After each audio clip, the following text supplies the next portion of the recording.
is Kimberly Sweet Brown Wilkins. In 2012, she did an impromptu interview with an Oklahoma City news station about a fire in her apartment complex. In the interview, she gave an honest and humorous recollection of the transpired events. At one point, she said she smelled smoke at 3 a.m. and exclaimed, "Oh Lord Jesus, it's a fire." While describing her escape from the smoke, she uttered the line that catapulted her into internet stardom. "I got bronchitis. Ain't nobody got time for that." Once the video was posted online, Sweet Brown went viral overnight. Since then, the YouTube sensation has appeared in several TV commercials, including one for a used car lot, one for a payday loan service, and another one for a dental clinic. At one point, her fame grew to such heights that even Beyoncé was filmed quoting one of her lines. Since her web debut, she's appeared on The View, Tosh.0, Jimmy Kimmel Live, and a slew of radio interviews. She was even lucky enough to have the ever-classy Queen Latifah do a parody of her likeness. She was offered a co-hosting job for the infidelity television show Cheaters, as well as her own reality show. In the midst of all this sudden fame, she managed to land a role in the critically acclaimed Tyler Perry holiday hit, A Medea Christmas. In 2013, she found time to sue Apple Incorporated for profiting off of her likeness without her permission. A couple of DJs at a radio station remixed her various hilarious phrases and sold it on iTunes. The case is still in litigation, and Miss Brown is seeking $15 million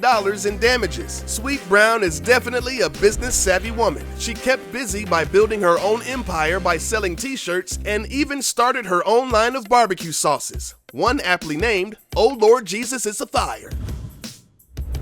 Back in 2007, the world saw an entirely new brand of cute when Charlie bit his brother's finger. The 3-year-old Harry and 1-year-old Charlie were simply playing with each other at their home in England. Their father captured the adorable moment and wanted to share it with his friends and family. Since the file was too big for email, he decided to upload the clip to YouTube and shared the link. He had no idea that the video would spread like wildfire. It is the #1 non-music video on YouTube. The family has gone on record saying that the video itself has earned them tens of thousands of dollars. Financial institutions have estimated that the family has racked up over $750,000 in YouTube ad revenue. So what have they been up to?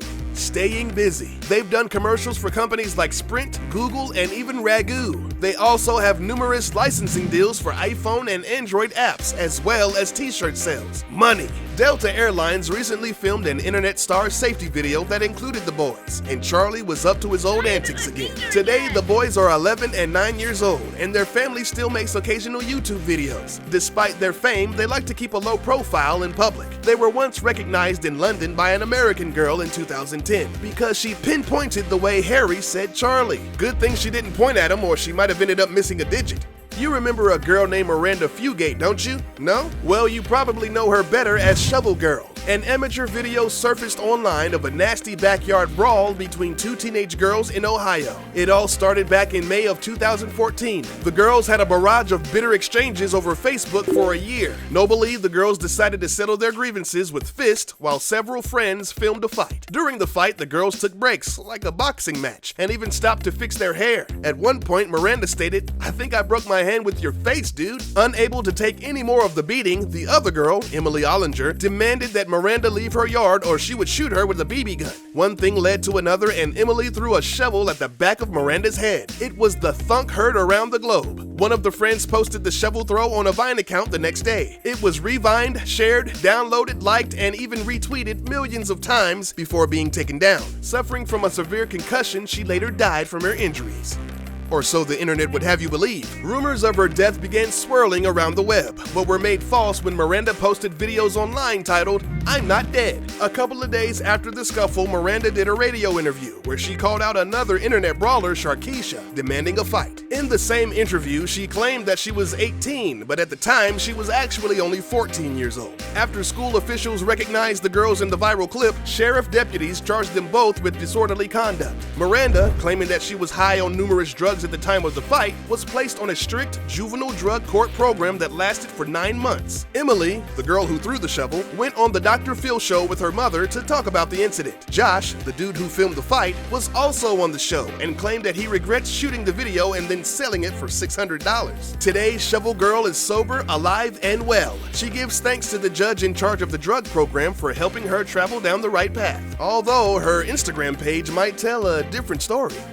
In 2007, Tay Zonday's song Chocolate Rain was another one of those amazing videos that couldn't help but to go viral. The piano-driven song and Zonday's charismatic, deep vocals rocketed Chocolate Rain into YouTube stardom. After hearing that rich, sultry voice coming out of this tiny dude, the world knew that there was something special about him. Tay Zonday, real name Adam Bonner, is a baby-faced, baritone-voiced musician who wanted to post a song on YouTube. The song was actually a commentary on racism and social injustice in the United States. But the awkwardness of his facial expressions and his dorkish mannerisms made sharing the video over 100 million times that much easier. The caption, "I move away from the mic to breathe in," had the world busting open their stitches from laughter. The song's hypnotic piano riffs, on top of that cheesy drum loop, added to the quirkiness factor of the video. Needless to say, the song led to a plethora of spoofs, tributes, and parodies. And not just from other YouTube personalities, but also from music celebrities like John Mayer and Green Day. Zonday blasted into the worldwide spotlight and was interviewed on Good Morning America, CNN, MTV, the BBC, TMZ Live, and even made it on the front page of the Los Angeles Times. After a slew of television appearances, he started to cash in with promotional endorsements. He's done work for Intel, Comedy Central, Firefox, Geico, Hasbro, NASA, Toyota, and the MLB Network. Undoubtedly, the biggest of all promotions was his remix to the original song entitled Cherry Chocolate Rain. The music video was a professionally filmed spoof that was created as a part of a marketing campaign for Cherry Chocolate Diet Dr. Pepper. In the video, Tay claims that he was paid a hefty fee. Not surprisingly, Tay, now 33, is still making occasional YouTube vids that rake in millions of views. He has made appearances on other music videos such as Weezer's 2009 song Pork and Beans. At one time, he was also the host for Discovery Channel's The Animalist. It's easy to see that Tay didn't just make a name for himself on the interwebs, but has also made an impact in the entertainment industry. And by the way, that is his real speaking voice. A young man walks out of a dentist's office and is still feeling the effects of the anesthesia after receiving oral surgery. The outcome was a hilarious 2-minute video that swept the internet by storm. The clip, David After the Dentist, starts off with a bunch of existential questions such as, "Is this real life?" and "I have 2 fingers." Then, overcome with emotion, David Devore Jr. lets out a visceral, primal scream. After calming down a bit, David wonders, is this gonna last forever? And his father reassures him that it will not. The video was posted on YouTube 7 months after the recording took place. It instantly took off like a rocket ship, reaching 3 million views in just 3 days. Noticing that the video was going viral, David set up a website that sold t-shirts of his son's famous catchphrases. Those shirts are pretty freaking sweet too. After the initial success of the video, they made their rounds on the television interview circuit. They stopped by the Today Show, Tyra Banks Show, and the O'Reilly Factor. David and his father were also guests on Tosh.0 during the infamous segment Web Redemption back in 2010. In addition to the huge amount of money they've made off of YouTube ad revenue, they have numerous licensing deals. They say their largest deal came from a Vizio Super Bowl ad that paid around $8,000. $8 grand just for lending out your likeness for a couple of seconds? Now that's easy money. Speaking of lending out your likeness, Joseph Gordon-Levitt gave an Oscar-worthy performance in his rendition of the clip as a spoof on Jimmy Kimmel Live. Even Justin Bieber tried to get in on the act. In 2010, the family tried to capitalize on the success of the first video by taking David back to the dentist and filming it.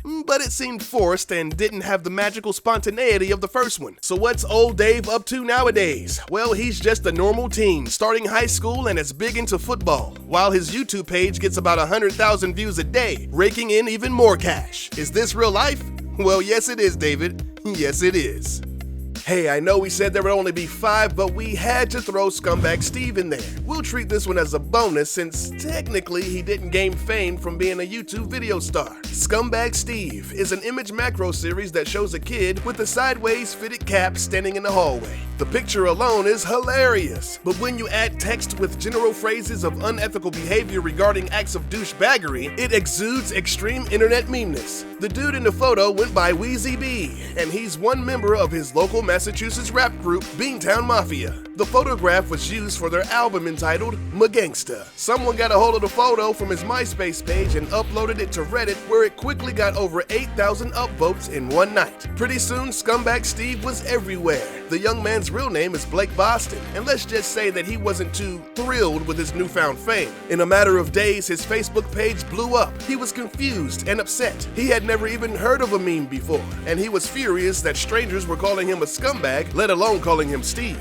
But soon after realizing that you can't fight the trolls of the internet with insults and threats, Blake used his situation to his own advantage. In 2012, he made a music video entitled The Scumbag Steve Overture, which currently sits at 2.7 million views. Blake takes on the persona of his hated alter ego and raps about drinking all of your beer and puking on your brand new clothes. Yes, Blake embraces his royal memeness. Now, instead of furiously cursing at people on the street for recognizing him, he smiles and politely takes a photo. Even on his own Twitter page, he regularly uploads pictures of the meme that made him famous. Now, Blake has a son, and his biggest fear is knowing that one day he might grow up and find out about the infamous picture that changed his life. Whether you believe he's truly a scumbag or not, let's all hope the best for Blake in the future.